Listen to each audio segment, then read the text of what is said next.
Привіт! Мене звуть Денис Біус. В ефірі програма антикорупційних розслідувань «Наші гроші». Народні депутати прирівняли громадських активістів, які борються з корупцією, до себе коханих. Верховна Рада не скасувала декларування для громадських активістів і взагалі всіх, хто причетний до будь-яких антикорупційних програм в Україні. Тобто тепер усі ці люди мають декларуватись обов'язково на рівні з депутатами. І, сподіваюсь, краще за депутатів. Тому що самі нардепи тим часом знайшли безліч способів, як для себе це декларування пом'якшувати. Інколи ці способи дуже оригінальні, інколи навпаки класика. Сьогодні про силу тестя одного надзвичайно медійного персонажа розповідає Марина Анцифорова. Антон Геращенко, наприклад. От звідки він виник? Я працював губернатором, але я працював главою райадміністрації, успішним главою адміністрації. Міністр внутрішніх справ Арсен Аваков і народний депутат Антон Геращенко. Обидва починали кар'єру на Харківщині. Коли Аваков став міністром, наближеного до нього Геращенка він зробив своїм радником. А коли Арсен Аваков перейшов з Батьківщини в Народний фронт, то забрав свого радника із собою. З того часу Антона Геращенка ми знаємо як депутата-коментатора усіх резонансних нападів, мітингів, терактів та злочинів. Надежда Савченко последний год ездила по воинским частям и занималась, скажем так, агитацией и подрывной деятельностью. Виновна водитель Лексуса, 20-летняя девушка-мажорка, которой подарили на 18-летие Лексус. Это яркий пример использования антикоррупционного бюро для смешивания с грязью доброго имя Арсена Авакова. Пізніше Геращенко припинить радити Авакову, проте продовжить коментувати усе актуальне, пов'язане з правоохоронними органами, а потім буде коментувати взагалі все актуальне. Он полный политический банкрот в своей стране. Поэтому на сегодня он делает все возможное, чтобы попытаться показаться любым украинскому народу. Это абсолютный бред. Почему он его несет, не знаю. Может быть, у брата попросил какие-то таблеточки, после которых дал такое интервью. Вы сейчас задаете вопросы, касающиеся государственного предприятия ОСС. Прошу вас обратиться в государственное предприятие ОСС и получить об этом информацию. Від свого імені коментатор «Універсал» Антон Геращенко постійно розкриває деталі слідства і часто заздалегідь називає винних. Тож давайте перевіримо, наскільки можна довіряти йому самому. Если какой-то депутат в жизни никогда не работал в бизнесе или где-либо еще, и у него появились сотни тысяч долларов, то это действительно повод для проверки. Если же, так сказать, поводов таких нет, то и проверки быть не должно. С другой стороны, честным людям бояться проверок нечего. Геращенко запевняє, от він перевірок не боїться. Але його декларація – саме привід її провести. У 16-му році, на другий рік депутатства, нардеп із Харкова змінює житло у столиці. Із масиву на лівому березі переїжджає до центру. В орендовану 200-метрову квартиру в одному із найпопулярніших будинків на Печерську. Выбор был такой, чтобы было ближе к месту работы в Верховной Раде, чтобы она была достаточно просторная и соответствовала, так сказать, нашим потребностям. Просторою квартирка мала бути не дарма, адже у декларації Геращенко указав, що живе там великою родиною, з дружиною, 2 дітьми, а також тестем Олексієм Шамбуром. Власне, тесть, якщо вірити декларації нардепа, це житло й оплачує, тому що заощаджень родини Геращенків вистачило б на момент в'їзду десь на рік-півтора. А от зарплатні нардепа і його дружини десь місяців на 4. Ну, на півроку, якщо не їсти. Вы знаете, у меня нету средств столько, чтобы покупать такую квартиру. А арендуем вместе с тестем эту квартиру, нас это устраивает. Тож усі питання щодо квартири фінансово закрив 62-річний тесть нардепа Олексій Шамбур. І там є що закривати. Елітна багатоповерхівка на Печерську. 20 хвилин прогулянки до Хрещатика. Стільки ж до Києво-Печерської лаври. До метро Печерська 3 хвилини. Але навряд чи Геращенко їздить у метро. В цьому будинку квартири Олега Ляшка, Андрія Портнова, судді Київського апеляційного адмінсуду Яни Глущенко. Тож місце для оренди житла не з дешевих. Особливо, якщо метраж квартири майже 200 квадратів.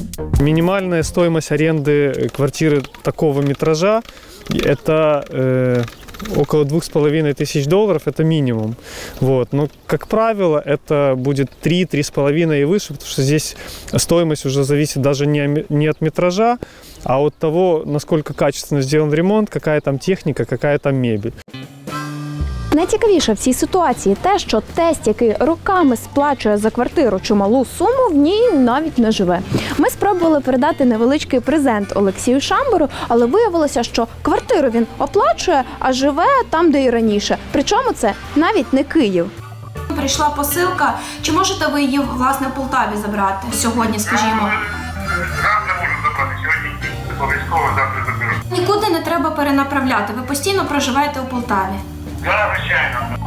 Людина, яка платить кілька тисяч доларів за оренду житла в Києві, живе в Полтаві. Чому б і ні?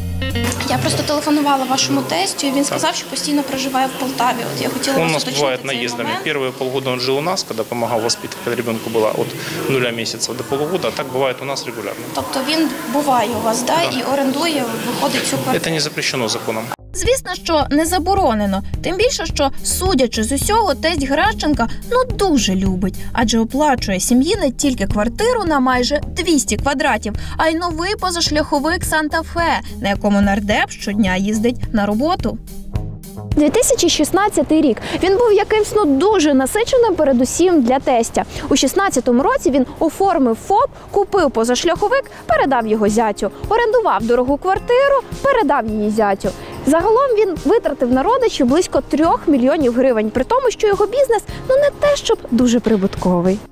Антон Юрійович, він живе в Полтаві і має 200 тисяч гривень дохід за 8 років.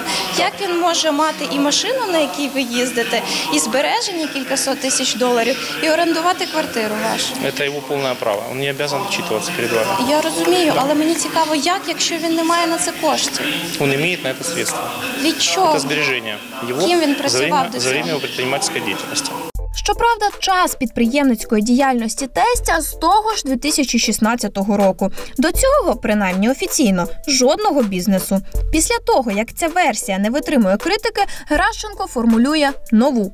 Це все тесть накопичив років з 20 тому. Вы миловидная девушка, но вы лжец. Он был предпринимателем в 90-х годах.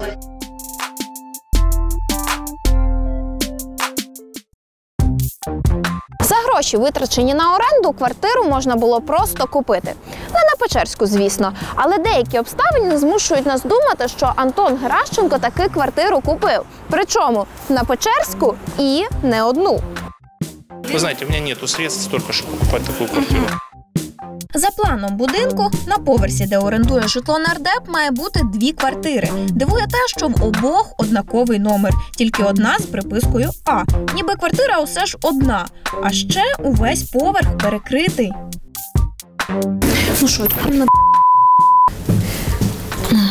бачите, воно просто не вмикається. Квартира ось тут і квартира ось тут можна доїхати, а на ці 2 квартири, які орендує сім'я Геращенків, не можна доїхати. Так само заблокований і другий ліфт. Вихід на сходи теж перекритий. Не надто типова ситуація для оренди однієї квартири на поверсі.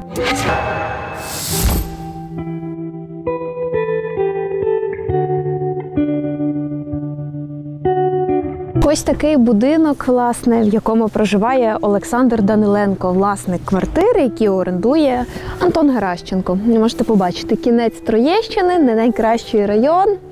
Він тут проживає. Олександр Даниленко – власник 2 квартир на одному поверсі. Чи то одну, чи то обидві знімає нардеп Геращенко. А сам Даниленко несподівано живе на околиці найвіддаленішого житлового масиву Києва – Троєщині. Ось такі примхи у 60-річного власника квартири вартістю мільйонів 10. Скажіть, будь ласка, а його тут можна буде знайти? Пізніше, чи як там, коли прийти, може номер залишити?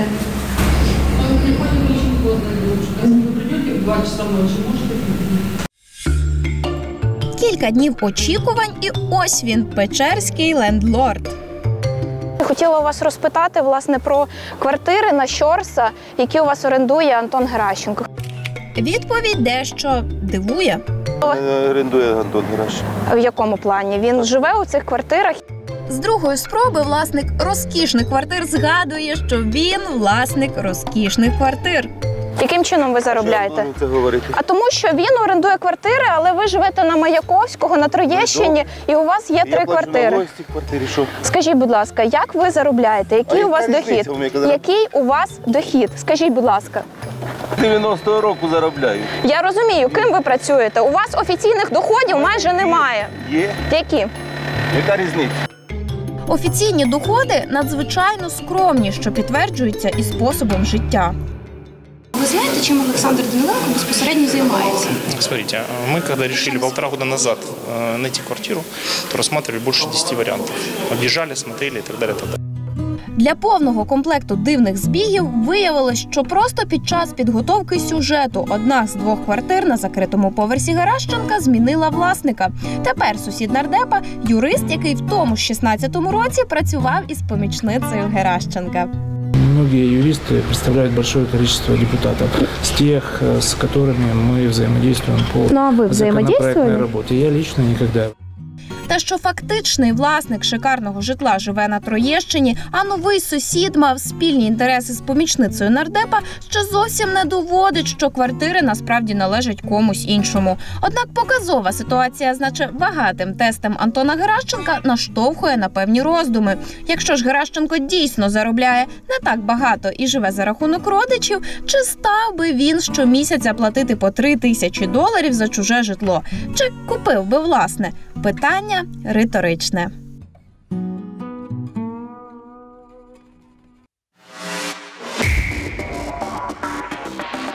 Місяць тому я розповідав про жахливий інцидент із підпалом офісу наших волинських колег. Під час проведення розслідування про корупцію у місцевому медичному виші їхню редакцію спалили. Більше того, як ви побачите, навіть спікерам цього розслідування надходили погрози. І я тоді пообіцяв, що ви обов'язково побачите його в нашому ефірі.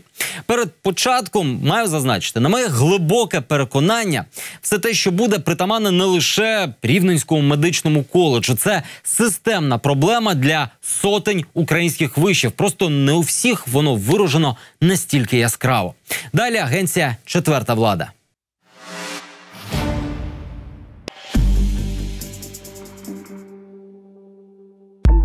Ще на посвяті вони, вчорашні школярі, одягають білі халати. Незабаром ці люди даватимуть клятву медичного працівника, обіцятимуть бути чесними і сумлінними. Не випадково, адже від їхньої чесності, сумлінності і знань залежатиме порятунок життів. Життів пацієнтів, які довірятимуть і зможуть лише здогадуватися, хто із медиків купував свої сесії та дипломи, але не знання.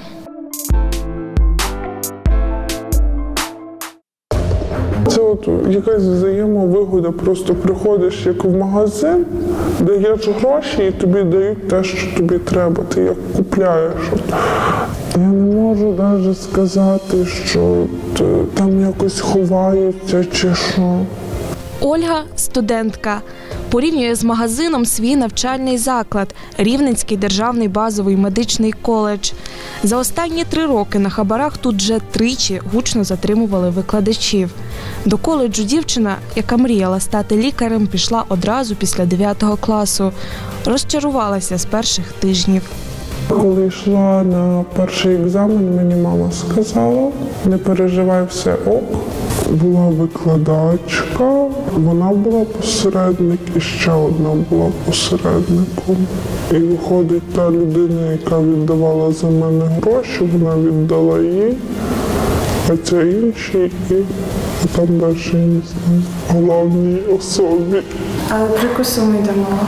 $3000 за вступ на державну форму на лікувальну справу. Олександр – дипломований лікар. Закінчив Івано-Франківський національний медичний університет. Спочатку вступив до Рівненського медколеджу, але після першої ж сесії його покинув. Каже, через корупцію. Коли я поступав, собственно, в цей коледж, мені популярно пояснили, що державних місць немає.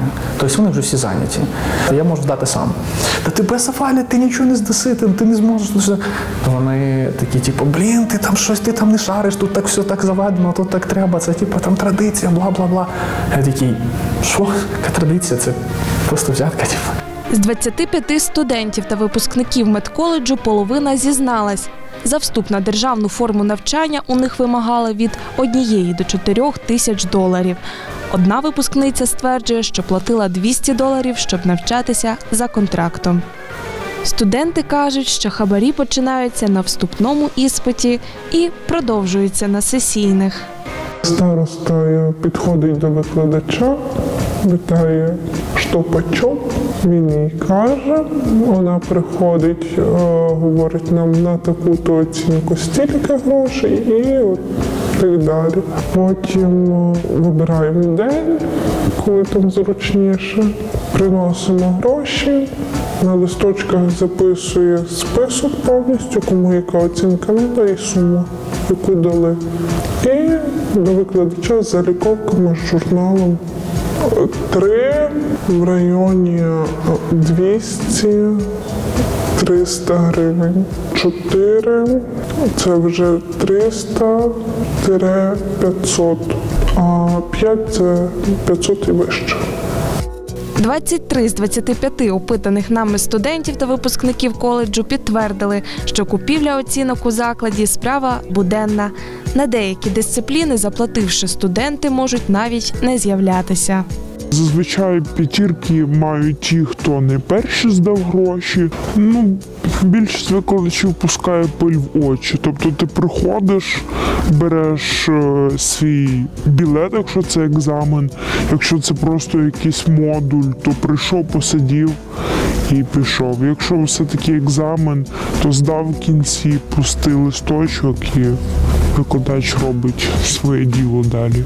Зазвичай мінімальна ціна сесії – 1500 гривень, середня – 4000 гривень. Оцінки купують всією групою.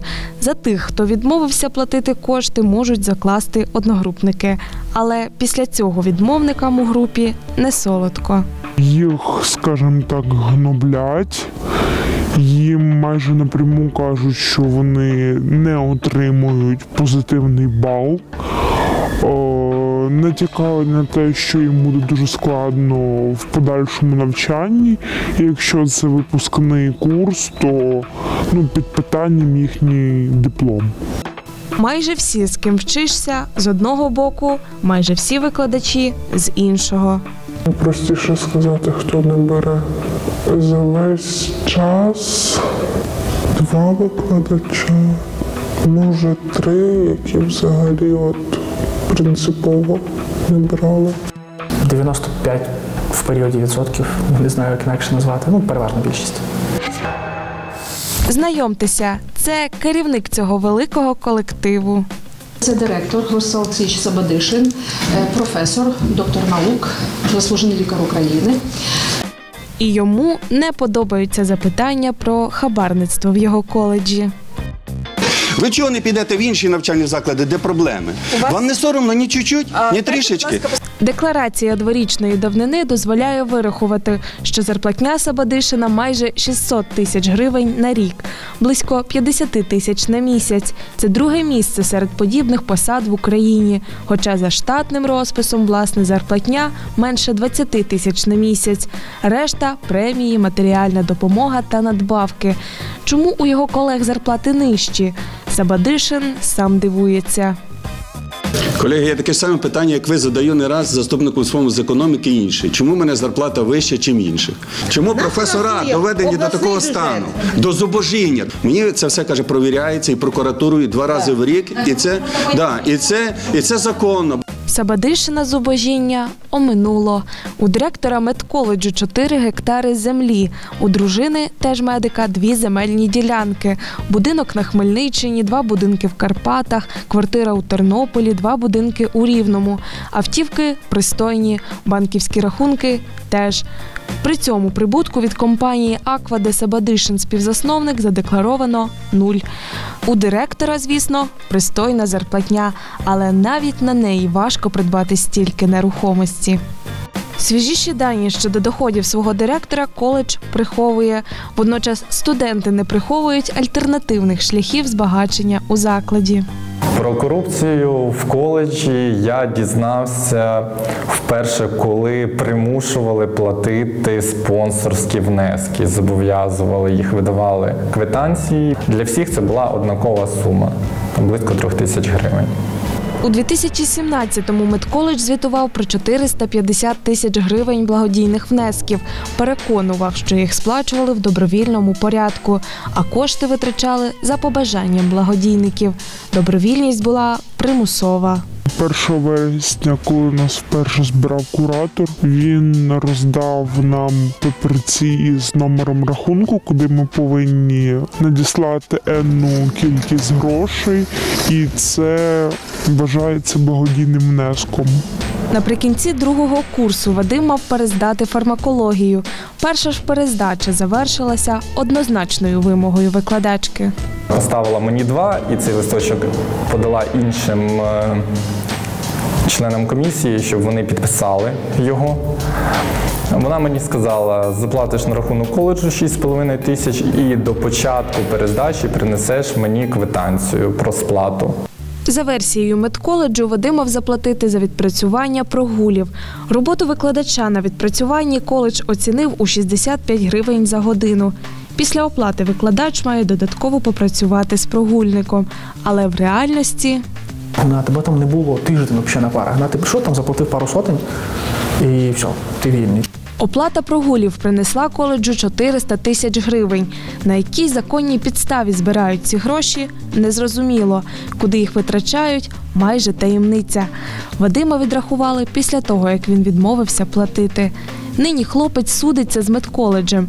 Після початку судового процесу йому надходили дзвінки з погрозами. Мені потрібно той, що навчався в Рівненському медичному базовому коледжі. Хто це дзвонить? Хто дзвонить? Віталій Петрович. Це хто? Я б хотів би зустрітися, вам яйця викрутити. Нема чим зайнятися? Яйця вам викрутити хотів. Вчитися і давати хабарі, не платити і бути вигнанцем. Саме страх змушує студентів ховати обличчя, бо ціна питання для них та їхніх батьків зависока. Керівництво коледжу переконане, що студенти брешуть, а їхніх викладачів поліція не ловить зміченими доларами, а підставляє. Надзвичайно поважаю роботу нашої міліції, знаю, що в них надзвичайно важка робота, і їм дістається теж добре, але я вам скажу, що в нашій міліції такі мертві не беруть. Якщо поставлено завдання конкретно до кожної людини, то хто хоче візьме. Рівень корупції просто не може не відбитись на якості освіти. За 4 роки медичного коледжу я ні разу не тримала шприц в руках, в аудиторіях. Я знаю багато людей, як багато, відносну кількість людей, які справді мали талант, в яких було велике майбутнє в медицині, але вони просто не мали змоги заплатити викладачу, і їх просто валили, виганяли. А після освіти на якості роботи. Ці люди переважно не знають нічого. Вони вчаться заново всьому, що треба в самому відділенні. Вони от конкретно просто приходять і їх починають. Ти тупий, ти нічого не знаєш. Іди сюди, бачиш, як треба, давай роби. І от таким от образом, бо в основному їх туди теж не просто так приймають. І тим, з ким вони працюють, популярно пояснюють, що от ето має щось в тебе робити, бажано щось корисне, бо то, що це твоя частинка. Кому це вигідно? Це вигідно тим, хто там працює. Того, що, смисл працювати за 3 чи за 4 тисячі в місяць. Експерт реанімаційного пакету реформ Євген Гончар вважає, що проблему треба вирішувати ще на етапі відбору абітурієнтів. В медичному університеті навчатися можуть навіть ті, хто ледве набрав прохідні бали на ЗНО. Міністерство охорони здоров'я планує підняти планку принаймні до 150 балів з незалежного тестування. Це, на переконання експерта, відсіє багатьох немотивованих претендентів на білий халат. Це феєрична ситуація, коли професії, спеціальність від яких залежить найбільше залежить людське життя, а вони зазвичай там працюють слабкі лікарі, тому що вони були слабкими студентами. В той же самий час інші студенти, які гарно вчилися, вони не змогли отримати цей розподіл через якісь корупційні моменти, вони дуже часто бросають медицину, їдуть в інші країни. Студентка Рівненського медколеджу зізнається, що тепер працювати у медицині не хоче, як і багато інших наших співрозмовників. Вони хотіли чи ні, але ставали частиною корупційної системи, яка навчила зовсім не медицині. Тобі не показують, наскільки це важливо, наскільки ти маєш бути відповідальним. А в принципі, що нас тут навчили? Те, що от можна купити все, те, що от ти можеш порішати. 3 засуджених за хабарництво викладачів медколеджу відбулися штрафами. 2 із них продовжують навчати студентів. І не тільки медицини, а й реалій української освіти. А на сьогодні все. Нагадаю, якщо ви увімкнулись не з самого початку, ви можете передивитись цей випуск на нашому YouTube-каналі. Пишіть нам у соціальних мережах. Якщо маєте цікаву тему, пишіть нам ще й на електронну пошту. В телеефірі побачимось за тиждень. З вами був Денис Бігус та програма «Наші гроші». До зустрічі.